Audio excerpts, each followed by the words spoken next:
Okay, here we go. Stand by. 3, 2, 1. The thinking atheist. It's not a person. It's a symbol. An idea. The population of atheists in this country is going through the roof. Rejecting faith. Pursuing knowledge. Challenging the sacred. If I tell the truth, it's because I tell the truth. Not because I put my hand on a book and made a wish. And working together for a more rational world. Take the risk of thinking for yourself. Much more happiness, truth, beauty, and wisdom will come to you that way. Assume nothing. Question everything. And start thinking. This is the Thinking Atheist Podcast. Hosted by Seth Andrews.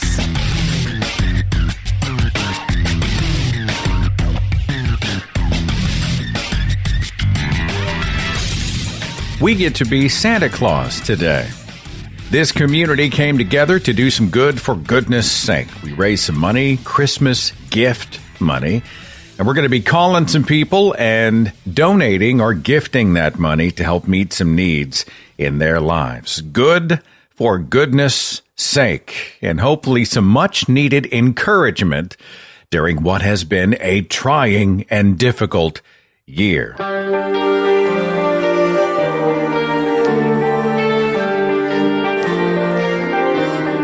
Let's start our gift giving today with what is going to be arguably one of the most important gifts, if not the most important gift of the broadcast. It's a story about a man fearing for his very life. His name is Joel Dauda, lives in Nigeria, essentially being targeted, his life, certainly his safety, targeted by the Islamic State in West Africa, otherwise known as Boko Haram. They're a jihadist terrorist organization, essentially an Islamic gang. So let's get the details. I'm talking here with Courtney Hurd. She is the vice president of the International Association of Atheists. Hi, Courtney. Hi, how are you? I'm good. I'm glad we're having a conversation about this man. Can you give us the just a quick rundown of the story behind the person and the threat to this person? Yeah, so Joel grew up pretty close to where Boko Haram has become pretty powerful. And the way it kind of works there is that the group tries to get people to join. And if they don't, they then become a target.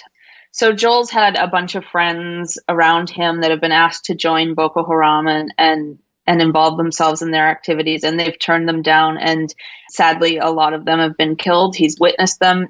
The case manager here has seen some of the pictures, and I can't look myself. His sister is also one of the girls who was kidnapped as part of the Bring Back Our Girls campaign. Her name is Blessing. And he has essentially found out that he's on a kill list, which was divulged to him from a friend who agreed to join Boko Haram and who also feeds him information to keep him safe, because his friend obviously only joined to keep himself safe. So he gets information from this person, and this person told him that he's on some kind of a target kill list. And he's already had his shop. So I guess it was like a convenience store. His shop was burned down, and he desperately feels unsafe.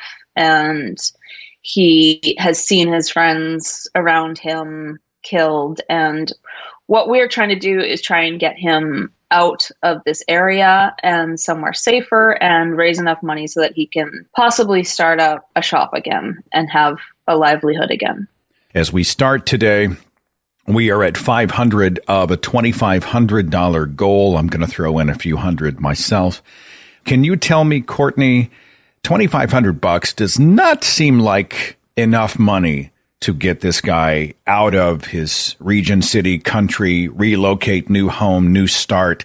I mean, I would be thinking and be looking in the tens of thousands. How does $2,500 solve the problem from your perspective? Well, the first answer to that is that in Nigeria, money goes a lot farther than it does where we live. It is not much to get him on a bus and out of there. And rent in Nigeria is extremely low compared to what we are used to in North America.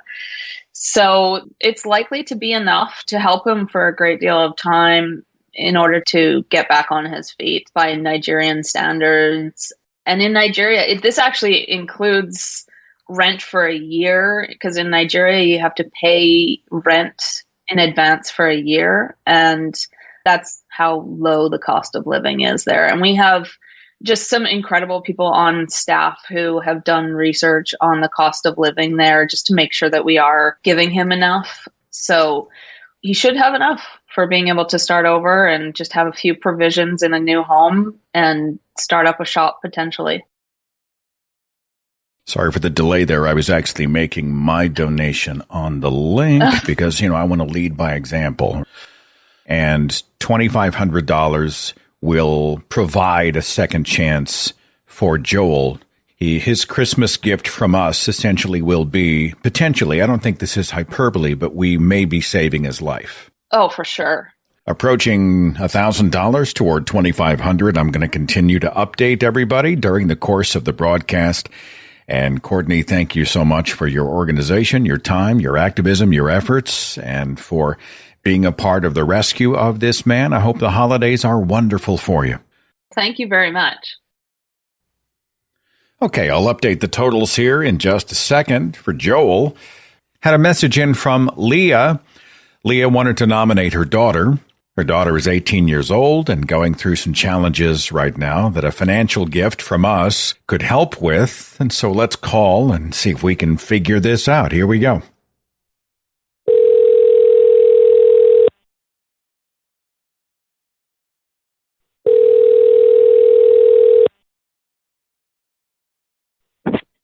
Hello, this is Leah. Hi, Leah. This is Seth Andrews. Oh, hi. How are you? I'm all right. Got your message, and do you have a second to talk to me? Yes, absolutely. Well, you don't have to share any details you're not comfortable with, but are there any details you can share with us? I want to find out what the specific need is here during the holidays. So my daughter is 18. She's finishing up her senior year of high school and is about 12 weeks pregnant right now. She's been working cleaning hospital rooms at a local hospital, even now during COVID. I work in a public service job with a homeless population. And so $500 would be, we would use that towards some of the bigger items like a crib and a car seat for her. That's got to be a little scary, right? She's in hospital rooms during the era of COVID. It is absolutely scary. She does have, a doctor's note, so she's not working directly with COVID patients, but that's no guarantee. And you as well, right? I mean, anybody you meet anywhere. It's just such an odd time of year. We're having to walk on eggshell. Well, some of us are. Some of the socially responsible people are, right? You and I probably share our frustrations about those who seem rather blasé about the pandemic. Yes. We're also, a high-risk household, even without my daughter's pregnancy. So, yes, we are taking extra precautions. I'm, doing as much as I can over the phone, but it is hard. So you two need a crib and a car seat. Yes. I have no idea how much car seats cost. I don't think they're cheap, though. I've heard they're hard to install. You know what I'm saying? So, the bucket seats are a little cheap, the ones that you can carry the baby around in, but those don't last long. They do have this. I did look at one. We do have a Costco membership, so they have one at Costco. It's like $200, but it goes from infant to booster seat. So it would last a longer time? I mean, I'm a non-parent, so you got to educate me about this. So. Yeah, so it goes from, baby all the way up to whatever the weight limit would be for a kid in a car seat. So it could theoretically last 5 years. Okay, great. And it's obvious you're going to need a crib. And $500 would cover that, or at least cover most of it for you? It would cover both of those items. We actually have our eye on a crib at IKEA, which would require a road trip, because there is no IKEA where I live. IKEA means you will spend the rest of the month assembling the crib. Is that what I'm to understand? Correct. I've always heard those jokes about IKEA. So, Leah, let us give you a Christmas present from the Thinking Atheist community. We will give you $500. Can I ask your daughter's first name? Yes, her first name is Denasia. Denasia, that's beautiful. Leah and Denasia, Merry Christmas to both of you. And I'm going to make sure that you guys today get a gift of $500. Go get a crib. Go get a car seat that'll last you for 5 years. Congratulations on the baby that is on the way, and all my best and good health and hopefully goodness for 2021, okay? Wow, I appreciate it. You made my day. Actually, you, the audience, made her day. And thanks so much for your generosity. Quick update on Joel, and our campaign for him has already surpassed the $1,400 mark on our way to $2,500. It's encouraging to see the number climbing. I'll check in on that after we do our next phone call, where we get a chance to play Santa Claus. I've got a nomination here from Mike, and Mike was nominating Julie. Julie and her husband have an employer who apparently has insisted on turning his workplace into a giant COVID petri dish. And Julie's family kind of paid the price. So let's get the story on that and see if we can maybe help out, okay?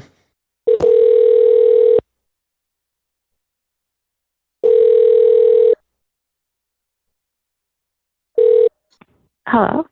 Hey, I'm looking for Julie. This is Julie. Hi, Julie. My name is Seth Andrews. Hi. Mike sent me. You got a second to talk? Yeah. I didn't catch you at a bad time? Oh, no, you're fine. Mike sent me a story, and I was kind of hoping that if you didn't mind sharing it, about some challenges that you've had recently. And I, in the community I serve, we've called to help. Mm-hmm. So, I mean, if you're comfortable talking, can we take a second and kind of flesh out some of the challenges that you guys have had? Would that be all right? Let me just get into a different spot here. I'm at work right now. I gotcha. Well, I can always try to buzz you a little later if you'd like. Oh, no, that's fine. Okay. I mean, I don't want to get you in trouble. Like, are you at work? You know what I'm saying? I stepped outside. Okay, and we'll keep your last name out of it, and we'll make sure. I mean, I don't want to get you in trouble with your employer. Sure. Okay? Sure. So you just decide what you want to share, but you've been having some trouble, right? What's up? Yeah, so with COVID going on, my husband and I have been very precautious, and we don't go anywhere. When we go to the stores, we always wear masks. You know, we don't do anything risky to put ourselves in situations to get it. It's just basically work and home and the grocery store. And the owner of our company came down with COVID and was in the office and spread it to about 9 people ended up getting it. And I was one of them. And if I can jump in real fast, is your boss one of those people that thinks it's all, or thought it was all just bogus and nothing to worry about? I mean, I'm trying to get his mindset. Yeah, not necessarily. But I think he, put himself in situations that he probably shouldn't have been. And I think basically it was mild enough in the beginning. He didn't take it seriously. So he comes down with the Rona, and then he comes into the office, and you say 9 people got it? Yes. Including you? Right. What happened next? So when I got my positive test result, I had to isolate myself in our basement at home, and my husband had to be upstairs with our 2 young children for 2 weeks. So he was quarantined with the kids upstairs for 2 weeks, and I was in a basement for 2 weeks. You stayed in the basement for 2 weeks? Yes. How did you communicate? Are you Skyping each other or FaceTiming each other within the same house? Yeah. Uh-huh. Wow. How bad were the symptoms? I'm just curious. I mean, was it some people are almost asymptomatic or asymptomatic outright, and then other people, I mean, they just hit the wall. How did you do with it? Yeah, mine was pretty mild for the most part. It was, like the congestion, the cough, headaches, feeling tired. But overall, I think it was pretty mild compared to the possibilities, I guess. So then come the financial consequences, because you're out of the game. Yeah, so my husband and I both work for the same employer, and we received no compensation for those 2 weeks while we were out. So he wasn't sympathetic to the fact that you'd come down with COVID, especially because he was out breathing on people inside your own workspace, and they didn't compensate either of you for time off. Right. Can I ask where you live? We live in Sioux Falls, South Dakota. Oh, you've got the governor, Kristi Noem, Republican, over there, who is essentially, I'm trying to think if she has outright screamed hoax or don't worry about it, but pretty close. I mean, you can speak to it better than me, but what's your take? Yeah, I mean, it's disappointing, the lack of responsibility that our leadership has taken as far as, even the federal level, I guess. And then our state, I feel, is kind of a joke, too, as far as how our leaders are handling it, which is basically turning the other way, like nothing. Julie, I'm in Oklahoma. Our governor just had a day of prayer and fasting to help COVID patients, which his solution then is essentially chant while hungry. And he thought this was like a worthy response to COVID, as he refuses a mask mandate, as he supports churches getting together. So I feel your pain over here in Oklahoma. I really do. So the bills are there. They're not going away. I know that they have to be substantial and significant. You've got a family, you've got a mortgage, you've got utilities, you've got whatever else going on. Yeah. It's not going to solve your problem, but would $750 as a gift from me and the Thinking Atheist community, would that give you a significant boost? I want to make sure that, we're not just a drop in the ocean. I want to make sure that we're actually helping. Does $750 work okay for you? That would be amazing. Okay. Well, it would be amazing to be able to be a part of your solution, Julie. What's your husband's name? John. All right. Well, you tell John that the Thinking Atheist community says Merry Christmas, and I am going to send or wire or whatever to you today a gift of $750. So put that toward whatever it is that you need, that you lost while you were out. And even though you can't do it because, you need a job, the rest of us are screaming at your boss, put on a freaking mask and start caring about your employees, because I think we all share your frustration. But I'm glad you got through that gauntlet. I'm glad you're safe. I'm glad your family's safe. $750 coming your way, and a very, very Merry Christmas. Okay, Julie? Oh, thank you so much. That means the world to us, and happy holidays to you as well. Let's spread some more goodwill, shall we? This nomination came in from Jen. She said that Matt is someone she knows who lives in the Philippines. Matt has a sick dog. So let's see what's up.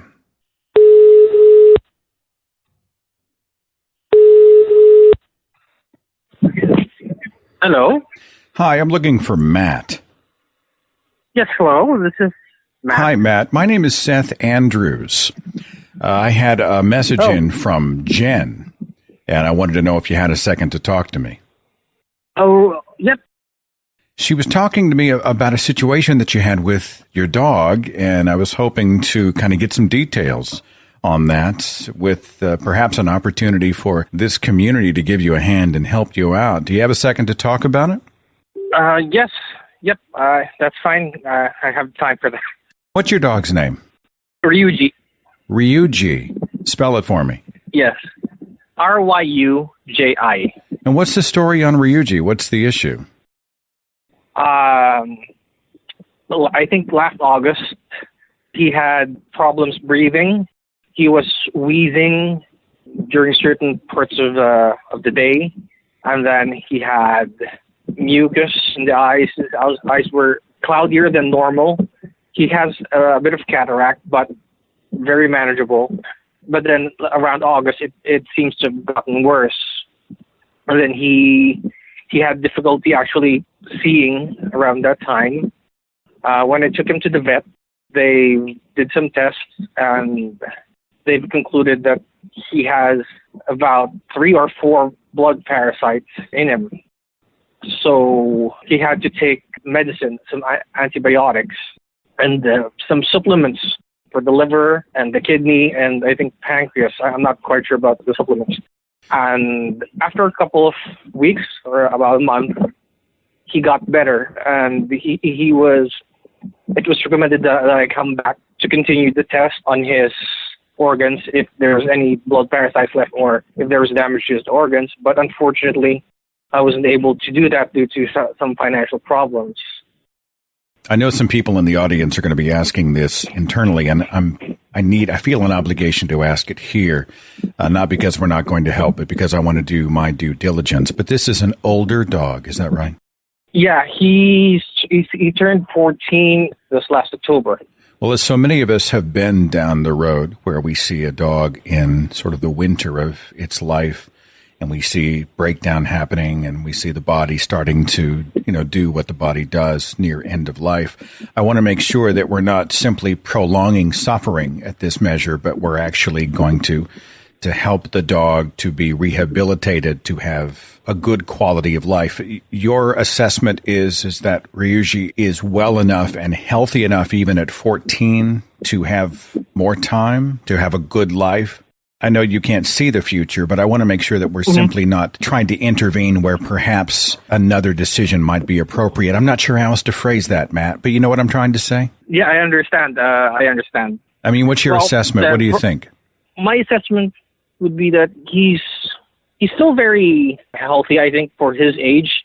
Actually, we still play a lot. He's very active. He plays with some of the kids here. My concern was he had a bit of wheezing just a few nights ago, but it's nothing too problematic. I'm just concerned that he doesn't go back to that state he was in August. That's just my concern. But he is very, very well for a 14-year-old dog. What kind of dog is he, or is he a mix? He's a Japanese Spitz. I'm not familiar with the Japanese Spitz. Can I Google that real quick? Hang on just a second. I got to see this. He looks like a Pomeranian. Really? Well, I'll bet you've got fur everywhere then. Yeah, actually we had a Japanese Spitz before when I was young. I think that one lived to 18 years old. Oh my goodness. I can't remember, but... How adorable is that? Just a big foofball. Yeah, he is. Actually, he's been through a lot. I got him 2006, around Christmas time, and he's still as sweet as the day we got him. Well, I'll tell you the reason I want to move forward on this. I want to make sure that I'm doing my due diligence with the funds donated by this community. So that's why I'm asking those hard questions. But, the fact that we're not talking about just simple organ breakdown or the joints are failing or other things are happening due to age, but this was an outside thing, the blood parasites is sort of an external thing that has caused these problems. I think this is something we can and should definitely help with. Roughly, how much do you need to be able to cover the veterinarian visits, to be able to get him back and make sure he's on track and get him checked out? I mean, can you give me a ballpark on that? In pesos, I'm not really sure. I've already spent. Would you want the dollar equivalent of what I've? You can share as much or as little as you're comfortable with, or we can actually talk, privately if you want. If you're more comfortable doing that. But do you need a few $100 US would do it? Do you need more? Well, let's just guesstimate here so I can get you there. On a dollar estimate, I'd say about 300. Okay. Or maybe 250, 300 maybe. Okay. Well, let's make that happen, my friend. I will send you on behalf of the Thinking Atheist community sort of a Christmas gift for you and Ryoji, and that will be good health as we head toward 2021, with a guarantee that you'll give us that you're going to get the dog to the vet ASAP and get this taken care of. Is that right? Yeah. So did I hear that right? You're already agreeing to this holiday gift? Yeah, well, I'm given sort of this approving the honor of sort of being a steward of the donations of this community as we come together to try to make people's lives better, especially after what has not been a very good year, right, Matt? 2020 can just suck. Yeah. But we've had These nominations come in from all over the world, including yours. And, Ryuji's story is a compelling story. So, yes, today you will receive $300 US. I'm going to get your email address. I'm going to have the funds transferred within, let's call it the hour. And then you give us the reports and hopefully the happy ending for Ryuji. And this is our Christmas gift to you both, okay? Okay, thanks. And Merry Christmas. We're now at the $2,000 mark for Joel in Nigeria. Remember, that goal is $2,500. So we've raised $1,500 already. We are almost there. I will check in again in just a few. And we talk about goodness for its own sake, right? Goodness for the sake of the species. I'm reminded of that quote from Madalyn Murray O'Hair, the founder of American Atheists. Her famous quote, "An atheist believes that a hospital should be built instead of a church. An atheist believes that a deed must be done instead of a prayer said. An atheist strives for involvement in life and not escape into death. He wants disease conquered, poverty vanquished, war eliminated." I used to lean back on that quote a lot when I first got into atheist activism. Now I look at it, I'm not sure it's correct. I think it's a humanist.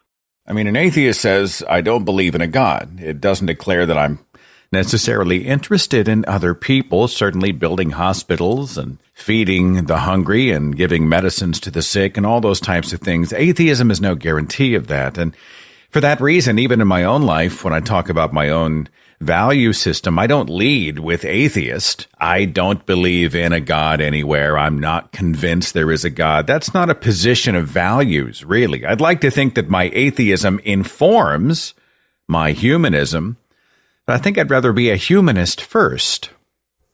I'm not going to rename the show or anything like that because a lot of people out there are interested in atheism. They are curious about these challenges to gods and religions and superstitions, etc. And quite frankly, a lot of people simply find us by typing atheist into a Google search. So, I mean, this will remain the thinking atheist community. But beyond our non-belief in gods, what are we about? I'd like to think that most of us are about humanism. Good for goodness sake, let's go out and change the world. We know there's no divine intervention expected, no manna from heaven. There's not some cosmic wizard who's got a master plan, who's going to fix everything, who's going to sweep up after we completely screw everything up down here on terra firma. No, if there's going to be an answer, who else but us?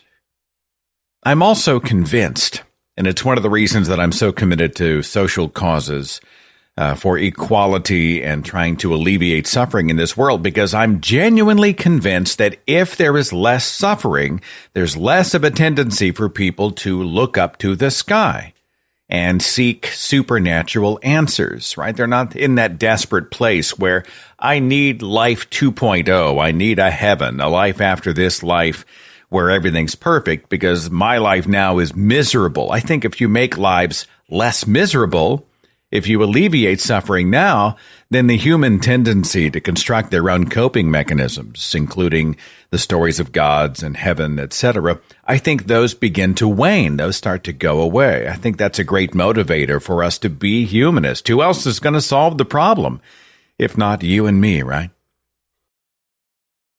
Okay, next up is an anonymous nomination for someone named Katie. Katie does a lot of work for the homeless and has a situation. Let's find out more about that situation. She included Katie's number here.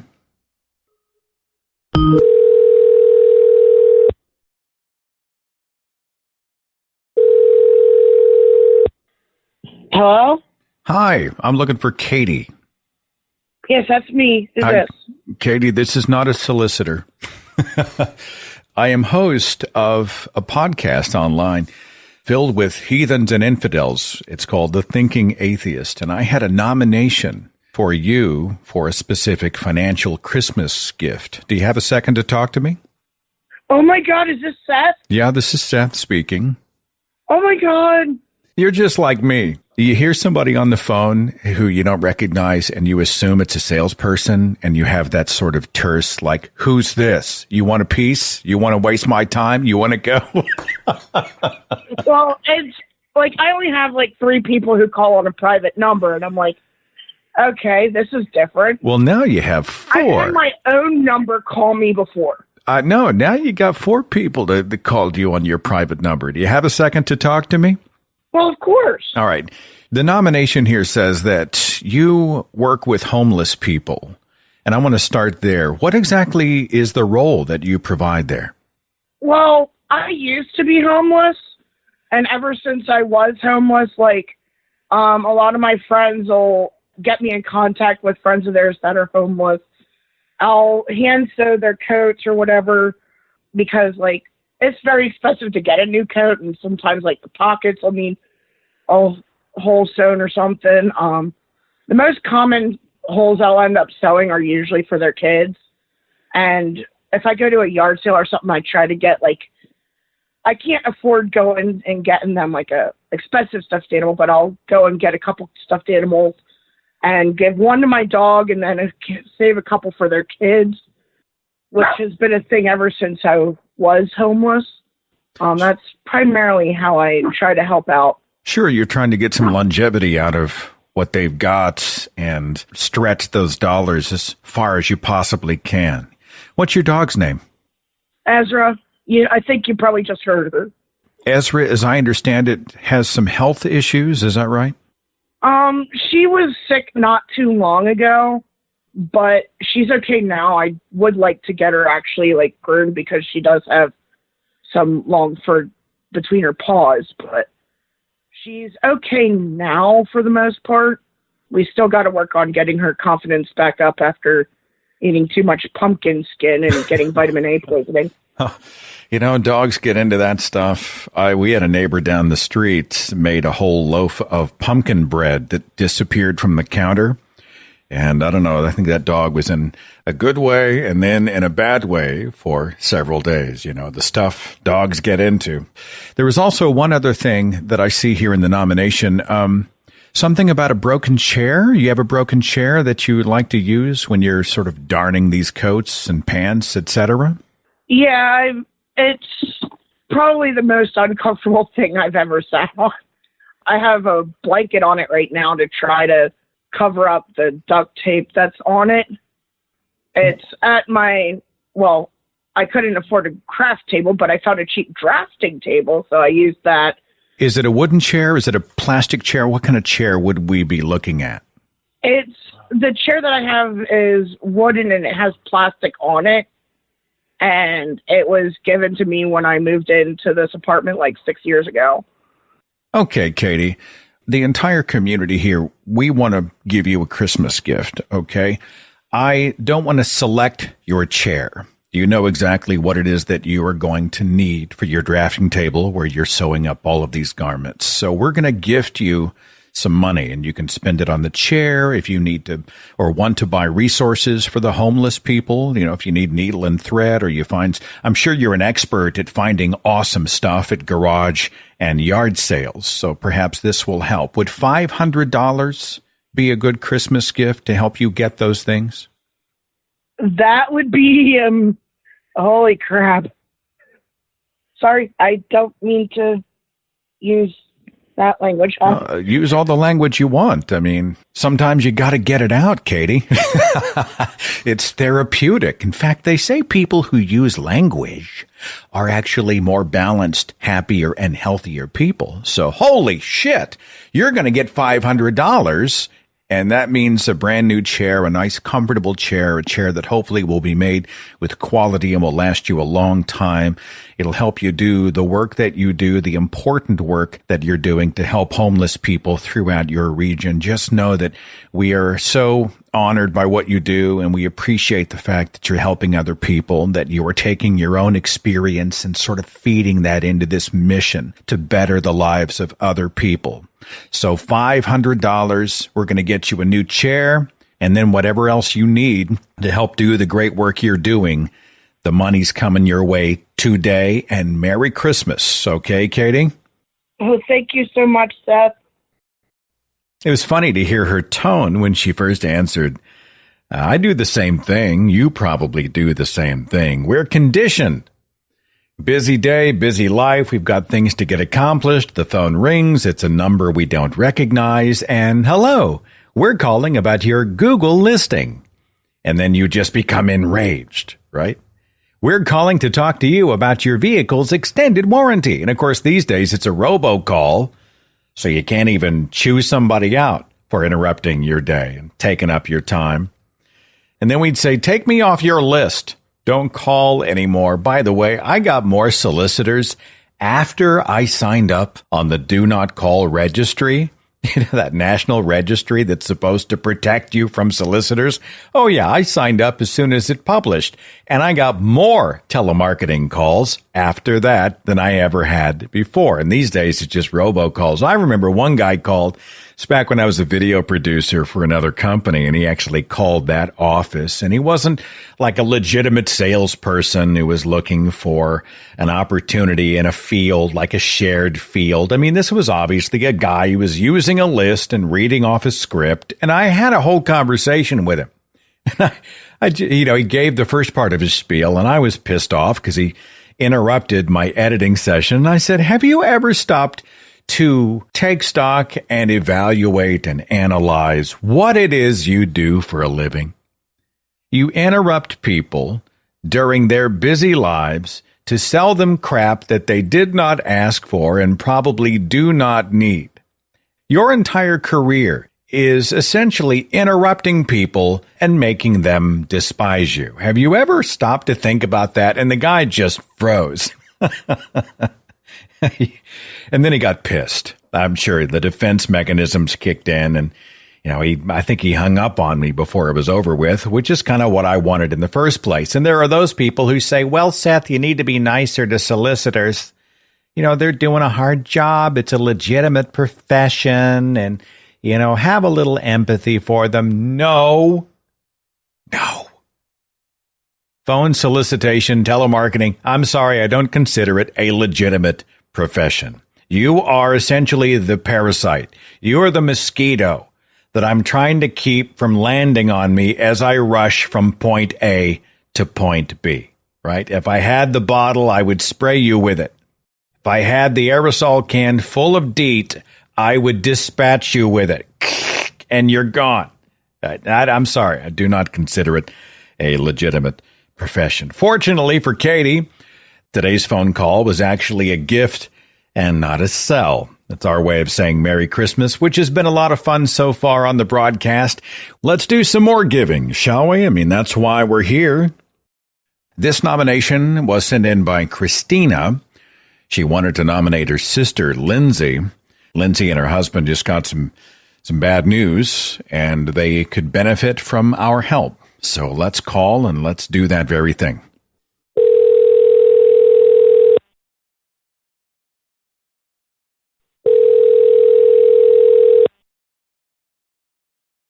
Hello? Hi, Lindsay. It's Seth Andrews. Hi.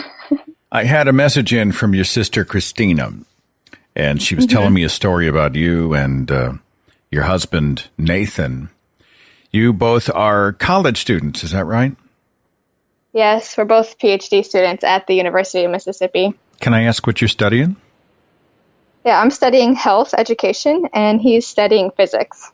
And you guys just got hit with a bombshell, as I understand it. Are you comfortable talking about that? Yeah, I am. 2 weeks ago, my husband had been having some headaches and just some really general fatigue. We thought it might be mono.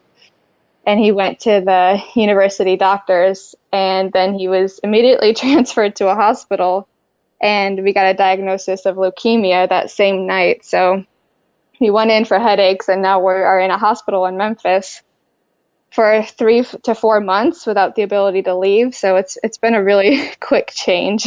Well, beyond the challenges personally, your studies have probably been interrupted. I mean, how does that affect the school thing?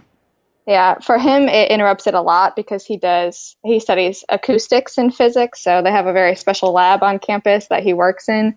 So that we're not really sure how that's going to go moving forward, but they're working on a plan. But fortunately for myself, I'm finishing up my degree, so I just need to work on writing my dissertation. So I'm not impeded, but his studies definitely are. I always like to meet people who are way smarter than myself. Like, I always hope to become smarter by osmosis. You know, I'm not trying to sugarcoat anything, but, you know, I've got a nephew with leukemia, and he's going through chemo, and he's rebounded, and he has a good quality of life. That's my hope for you. You're probably looking at that chemotherapy, et cetera. Mm-hmm. Yeah, he actually started chemo the next day from the day we were admitted into the hospital, but the prognosis is good. They're treating it very similar to childhood leukemia because he is young and healthy. We're only 26, 27, so he should be able to rebound, but the process will just take about 2 years before that is a possibility. So at this point, do you have any specific needs? I know Christina wanted us to do something for you, and that's why I'm calling. But can you kind of tell me where you're at? Is it just medical bills or something else? Our main concern right now is keeping up with our rent payments since, like I said, we're stuck in this hospital. We actually can't even leave the hall we're on. So we're paying for this apartment that we're not even able to be there for. So mostly what we're looking for is just, financial support for rent and things like that. Sure, you're just trying to maintain. You got to get through the holidays and the first of next year. I get that. Well, we're giving out gifts of $500 to try to meet kind of a modest needs model is what we're doing. You know, people who have a specific need. But I'm going to double that for you guys. And we're going to throw $1,000 from the Thinking Atheist community your direction for you and Nathan to help pay the rent. Perhaps it'll help you with basic necessities if you need food or supplies while you're locked in the hospital. I don't know. I'll let you decide and determine where you think that is best used. But it sounds like you could, at least it's something, right? You guys could use $1,000 for Christmas? Absolutely. Thank you. That's so generous. Okay. We both really appreciate that. It's an honor to be able to do it for you. And I'm so sorry that you've had troubles. I know this is a difficult time, especially for that kind of news to come in. But I want you and Nathan to be encouraged that people care and we're pulling for you. And so I'm going to put you on hold. And I'm going to get your information, and I'm going to send you, on behalf of this community, we're all going to send you about $1,000, and hopefully that'll help pay at least some of the rent to get you through the next few months, okay? All right. Thank you so much. Our little Santa Claus sack of goodies still has more to give, so let's take a short break. I'll be right back as we continue doing good for goodness sake, and we'll continue after this. Expand your time as you expand your mind with an app that takes big ideas and boils them down to a format that you can enjoy in a single walk, a commute, a workout, or whatever takes 15 minutes in your life. The app is called Blinkist. Blinkist has taken over 4,000 nonfiction bestsellers and blinked them down to their main points. 27 nonfiction categories to choose from. Everything from self-improvement to science to parenting tips to biographies. It's in a format that fits your crazy schedule. Plus, Blinkist is partnered with major podcast creators to blink those down as well. In this uncertain financial world, check out Scott Pape's book called The Barefoot Investor, The Basics of Managing Money, especially now with our bank accounts and the stock market and everything else in play. I also really enjoyed Samuel Woolley's book. It's called The Reality Game, about how computational propaganda is making and fueling fakery in the digital world, and also how social media platforms are part of the problem. It's a hugely relevant book, especially now. Right now, Blinkist has a special offer just for our audience. Go to Blinkist.com/Seth to start your free 7-day trial and get 25% off a Blinkist premium membership. That's Blinkist, spelled BLINKIST. Blinkist.com/Seth to get 25% off and a 7-day free trial. Blinkist.com/Seth.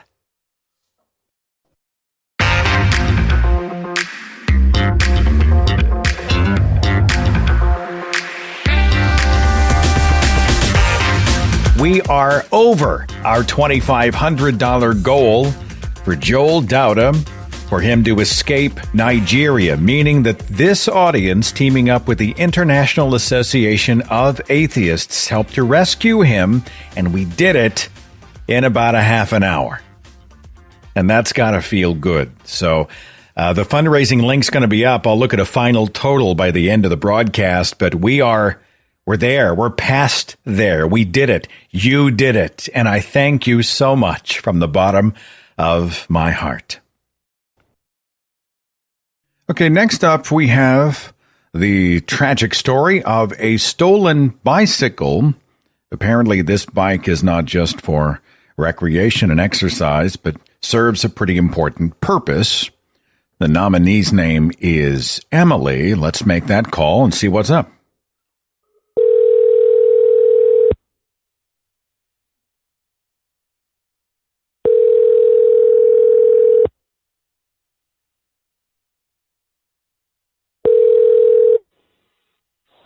Hello? Hello, I'm looking for Emily. Yeah. Hi, Emily. You got me on speaker, or are you at the other side of the house? Yeah, I do. I'm sorry. Hello? Hello? Yeah. It's Seth Andrews. Do you have a second to talk to me? Sure. Let's talk about this. I got this message about your bicycle, and I need to hear the story on this one. What kind of bike was it? It was a very standard road bike. It was like called a cruiser bike. It was purple and white. It was like uber girly. Well, whatever. I mean, I'm more interested in usage. Like, this was not just you going out and getting some sunshine and getting the blood flowing, but you were using the bike for more important things? Yeah, like mostly for errands and going for work and biking around town. Is it your only major mode of transportation? Do you have a car? Can you get around? Yeah. It was my only real mode of transportation other than, public transit. Yeah. How did you lose the bike? I decided to, because I've done this before where, sometimes you'll leave your bike at a bike lock overnight or something at the bus station or at the mall or like at a community center or school. And so a couple of days before I was going to move the rest of my stuff, I decided to ride my bike to a bus station closer to where I was going to move to. And then I decided to leave it, lock it up. I locked it up and leave it there for a few days. So I moved my stuff. And then when the day came and I wanted to get my bike back, I looked at that bike lock and was like, Is it obvious that the bike was stowed correctly and locked up securely or relatively securely and somebody stole it? I mean, it wasn't that you had simply left it somewhere and somebody at the transit authority or whatever just stuck it back in an office or did something like that. It's not just missing. I thought of that too, and I went to the lost and found with transit to ask about it. And they said they didn't have my bike there. They didn't let me go check, but when I described my bike and brand name, they said they didn't have anything matching that description. Okay. So, I mean, what are we looking at to replace this sucker for you? I haven't bike shopped in a long time. What part of the country are you in? You don't have to be too specific. I'm in the greater Vancouver area. Yeah. Okay. Well, I mean, what are we looking at to replace the bike? If this community was to help out, what do you need? 400 would. I'm thinking 4 and 5, or around there. I mean, is that what a bike costs? Like a good roadworthy? Well, that's what that bike was. That bike was $350, and then taxes and stuff. Yeah.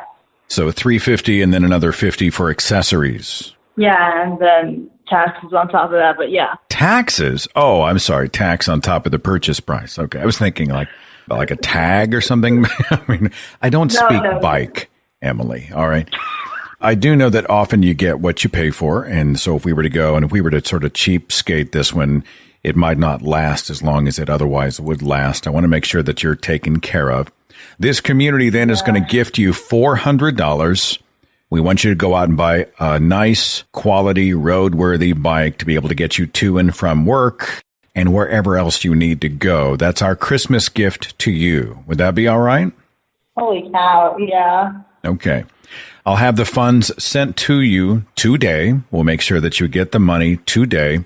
What's the conversion rate for Canada? This is the dollar to the Canadian dollar. I don't even know what that is, but I think 400 should cover you for a bike. I can hear the voices of my audience member going, Jesus Christ, $400 can buy a bike. But all right, I'm going to get your information. We're going to get you a bike. The only thing I ask in return is when the bike is purchased, you take a photograph, you share it with me, and then I'll share it with the community and let everybody know how the sort of the fruits of their labor played out. Okay, Emily? Okay. All right. Yeah. Merry Christmas, my friend. You too. Thanks a lot. Like, how much does a good bicycle really cost? I know I should have done some of this before I made the call, but I knew that we'd be in the hundreds of dollars. I mean, I know that much about bikes. I got a friend, she's part of a cycling club, and they're hardcore. You know, they've got the uniforms and the cool helmets, and they go out and do these 150-mile rides, you know, cross country, across the state, etc. So they're hardcore, and she says they can get, you know what, let's just type into Google here real fast. How would I Google that? 10 speed, do you call it a road bike? Road bike prices. Okay, there's a Schwinn for $569. There's another one for about $300, $249, $349. So yeah, we're in the ballpark. Holy shit.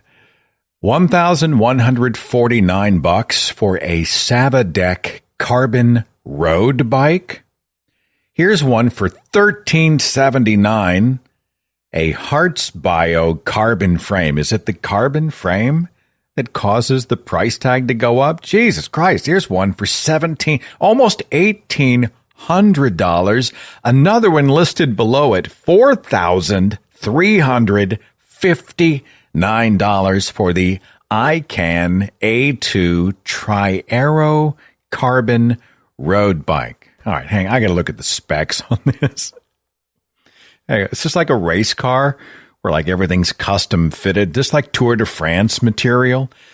A product description. Oh my God, they've got everything measured down to the millimeter.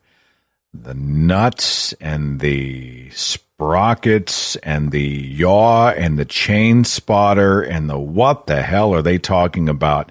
$4,359, and it looks like it's on sale. You know what?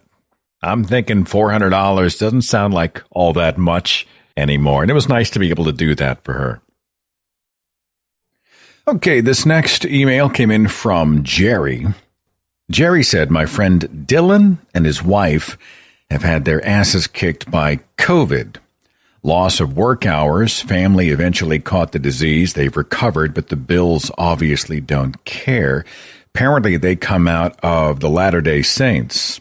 And, of course, my first thought is if they are apostates from the Mormon church, it's doubtful that family's going to be reliable. In fact, I certainly hope they have not been shunned. He left a phone number here for Dylan. So let's call Dylan and kind of see what's up and see if we can help.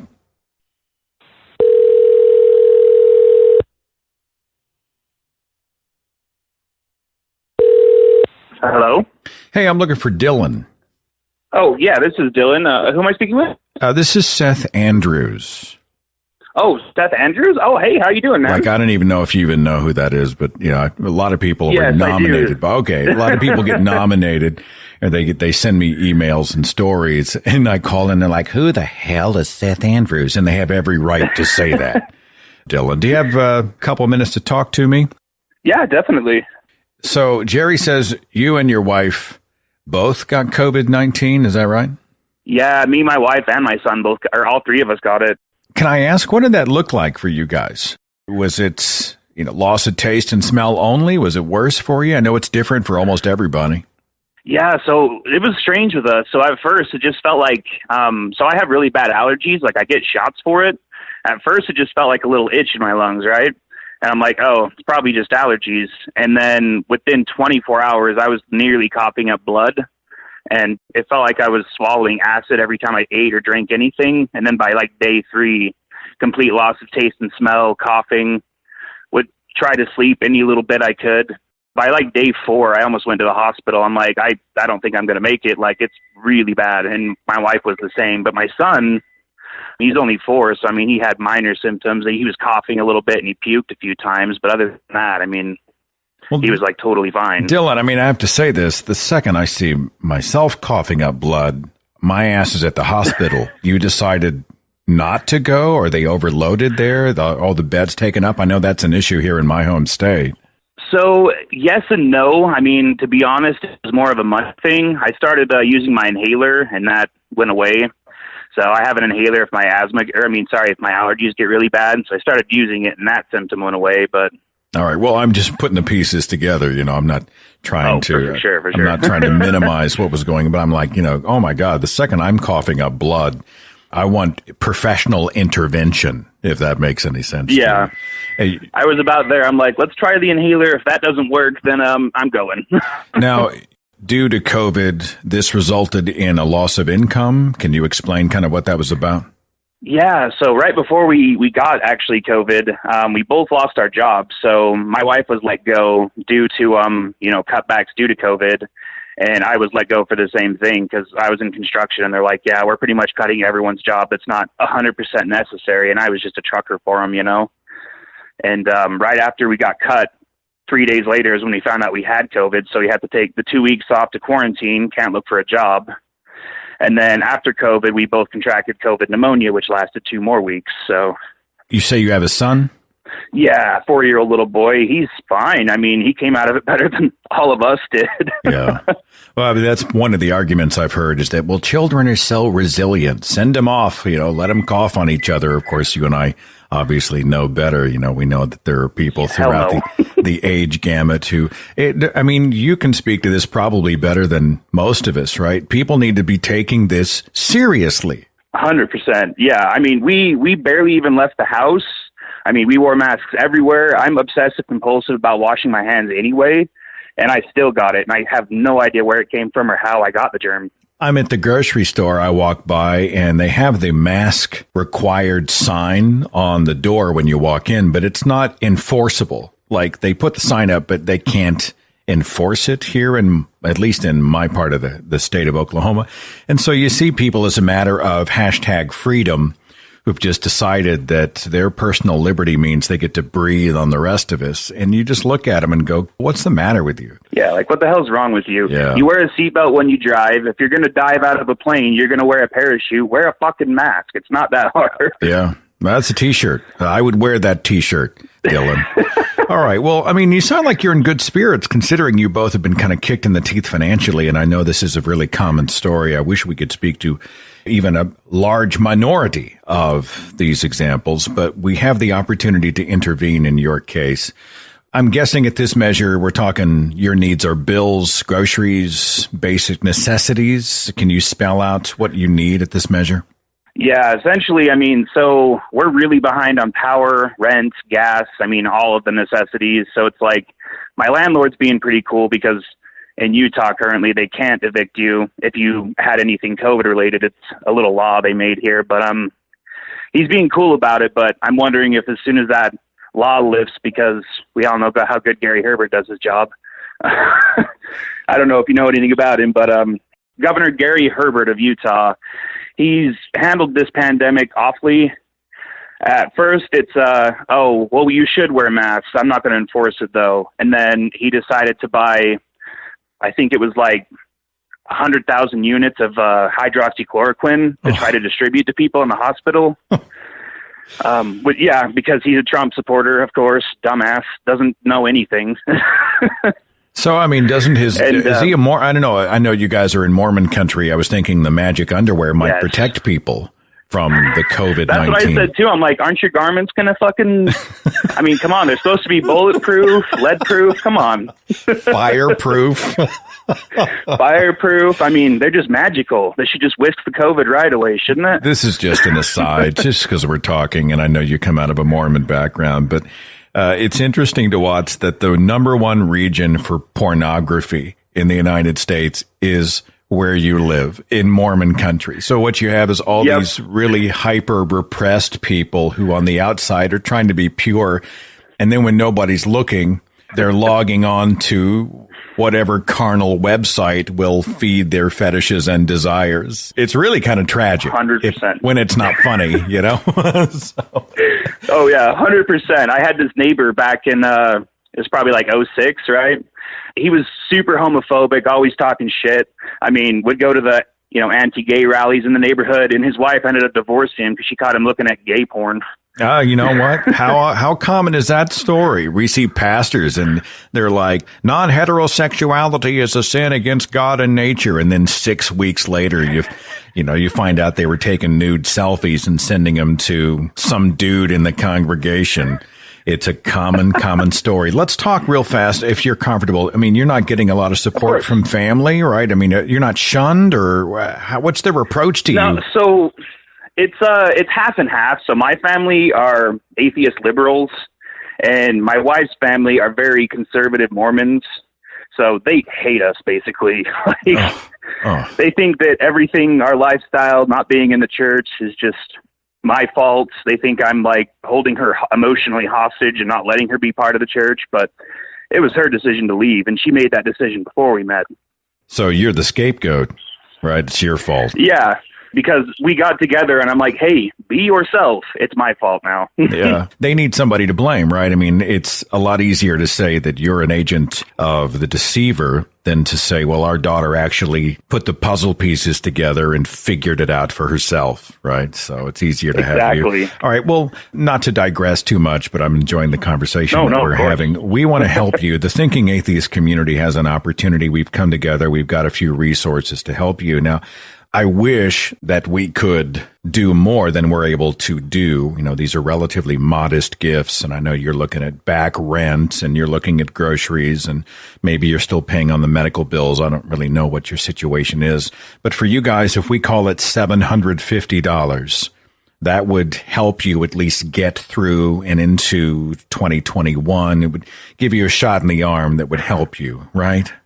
God, yeah, thank you. Holy crap. That's, way more than I thought. So, well, it's something that I wish we could do more. I wish we could pay all your bills and get you where you need to be and sort of start you fresh. But $750 from the Thinking Atheist community is our gift, our Christmas gift to you and your wife and your son, in the hopes that after a very challenging 2020 that we will see better days ahead. Okay, my friend? Oh, my gosh. Thank you, Seth. You guys are amazing. I've always loved the podcast, so it was so cool to just speak with you. And if you get a chance, and if your wife's family's ever given you a bunch of crap, you tell them that a bunch of heathens came together and did what the Mormon church did not. All right? It's not why we did it. I didn't do it to make a point, but don't be afraid to make the point, right? Goodness without gods. Hang on just a second for me, Dylan. Let me get some information. We're going to get you some money today, okay? Of course. Thank you, man. Appreciate it.